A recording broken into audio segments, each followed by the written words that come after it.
Nausea. First of all, I will define what is nausea. Nausea is vague, unpleasant sensation of sickness, distinct from anorexia, often followed by vomiting or retching. How to differentiate between nausea and regurgitation? Nausea is an effortful process. Regurgitation is a effortless reflex. Now I will discuss about pathophysiology of nausea. आपको पता है कि मतली क्या होती है? मतली एक बदबूदार sensation मुंह में आ जाती है जो मोस्ट प्रोबेबली उल्टी के बाद ज़ाहिर होती है। ठीक है, आप उनकी पैथोफिजियोलॉजी मैं आपको बताता हूँ। पैथोफिजियोलॉजी के लिए वोमिटिंग और नोज़िया के लिए हमारे दिमाग में तीन सिस्टम्स हैं। एक तो मेडुला है जो मेन इनको कंट्रोल करता है। हमारे एफरेंट रिसेप्टर पाथवे आ जाता है, जो वेगल एफरेंट आता है वो उस पर मोस्टली जो है सेरोटोनिन रिसेप्टर्स होते हैं। उसके बाद ये वो वेस्टिबुलर सिस्टम है, अगर वो रिसेप्टर मोस्टली वो जीआईटी में सबसे ज़्यादा होते हैं पैथोफिजियोलॉजी में। उसके बाद वेस्टिबुलर सिस्टम है जो हाइड्रोजन एंड मस्कुलिनिक रिसेप्टर होते हैं, और इसका तीसरा जो सेंटर है वो एमिगडाला है। Now we look go for the clinical finding, how to differentiate nausea and vomiting.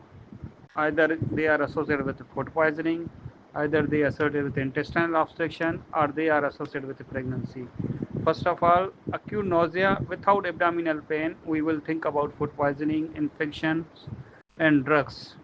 And acute pain with vomiting may be suggestive of obstruction, bronchobiliary disease, and persistent vomiting. Most probably, we are consider pregnancy, gastroparesis, or CNS systemic cause, and most probably morning vomiting. Morning vomiting. Most probably, they are suffering from also pregnancy, alcoholic, and increased intracranial pressure. And nausea or vomiting occurs most probably in our society after meal. They are psychogenic nausea and vomiting. How to assess nausea and vomiting on labs?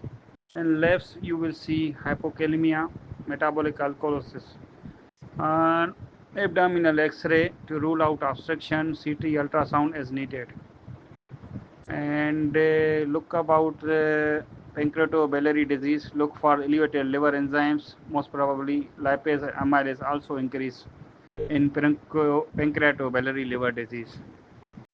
Treatment vomiting और nausea की सबसे पहले जो आजकल advance चल रही है research है, सेरोटोनिन 5-HT3 रिसेप्टर एंटागोनिस्ट हम देते हैं, जिसमें हमारा आनसेट और आनसीरान मार्केट में ज़्यादा चलता है, जिसका जेनेरिक नेम ओडिन सेंट्रॉन है, और वो ज़्यादा चलते हैं। मतलब ये सेरोटोनिन रिसेप्टर एंटागोनिस्ट है, और न्यूसेट्रॉन, ग्रेनोसेट्रॉन, ये यूएसए सेट्रॉन वगैरह जो हैं, ये जो दूसरा था डोलोसेट्रान जो डिसकंटिन्यू कर दिया गया था यूएसए में। बाकी हमारे पास जो मोस्टली है ना ओनिसेट्रान और गिनिसेट्रान चलते हैं, और मोस्टली ये ड्रग केमोथेरापिक जो रेडिएशंस जो चलती है ओंकोलॉजी में, पोस्ट ऑपरेटिव केयर में इनका बहुत अच्छा रिजल्ट है।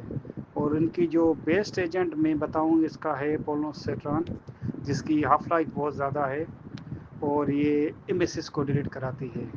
दूसरा, इसके साथ हम डेक्सामिथासोन भी देते हैं, और ये कल मैंने डॉक्टर जमील से भी डिस्कस किया था। डेक्सामिथासोन इसलिए देते हैं क्योंकि वहाँ पे अल्सर डेवलप होता है।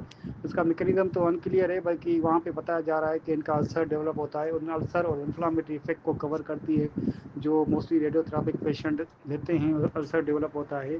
तो डेक्सामिथासोन का भी एंटीबायोटिक्स में अच्छा रिजल्ट है। बाकी इसका मैकेनिज्म अभी तक क्लियर नहीं गया हुआ है, बस ये थीसिस दी गई है कि इसका अल्सर पे जो है ना कम करती है।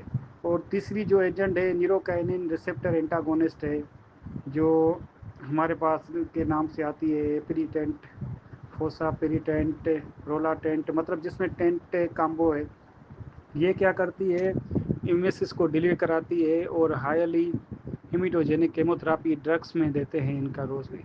80 to 90% ये प्रीवियस करती है एक्यूट को फॉर इमेसिस जैसे ज़्यादा ना हो। और तीसरी तो हमारी वेल नोन जो हमारे हॉस्पिटल्स में ज़्यादातर चलती थी, डोपामिन एंटागोनिस्ट। चौथी, सॉरी, इसमें क्लोरोप्राजोमाइन है, ब्रोमेथाजोन है, ओलिंजापाइन है। ये माइल्ड नाजिया और केमोथेरापी रेजिमेंट में होती है। इनका वो साइड इफ़ेक्ट जो है ना, एक्स्ट्रा पेनमेंट साइड इफ़ेक्ट है। और पांचवी जो ड्रग है हमारे पास, एंटी हिस्टामिन, एंटी कोलर्जेनिक यूज़ होती है। वो ये मोस्टली हम वहाँ पे यूज़ करते हैं, जो लोग पहाड़ों के इलाकों में जाते हैं, वहाँ पे मोशन सिकनेस वगैरह होती है तो वहाँ पे यूज़ करती हैं, और उसका मिग्रेन में भी बड़ा अच्छा रोल है। और बाकी रही बात प्रेगनेंसी में, जैसे ही डॉक्टर सत्ता ने डिस्कस किया था, इनवेब के नाम से टेबलेट आती है जिसमें विटामिन B6 और डॉक्सालामाइन होती है। और जो छठी ड्रग है कैनाबिनोइड्स, ये भूख के तौर पे भी, मतलब एपिटाइज़र का भी काम करती है और एंटीएमेटिक की मेडिकेशन पे भी काम करती है। इसका थोड़ा बहुत एडवर्स इफेक्ट जो है हाइपर एमेसिस सिंड्रोम है, और ये रिलीव हो जाती है हॉट शावर से। Dates all about treatment. बाकी डोजेज में आपको थोड़ा क्लियर कर लूँ, जो ओनिनसेट्रॉन है 4 to 8 milligram post operative nausea को आईवी ओडी भी दे सकते हैं, डिपेंड अपॉन सीवियरिटी बीडी भी कर सकते हैं। और इसमें गेनिसेट्रॉन भी है 1 to 2 milligram, 1 milligram IV form में आ जाती है, वो भी वंस डेली हम दे सकते हैं।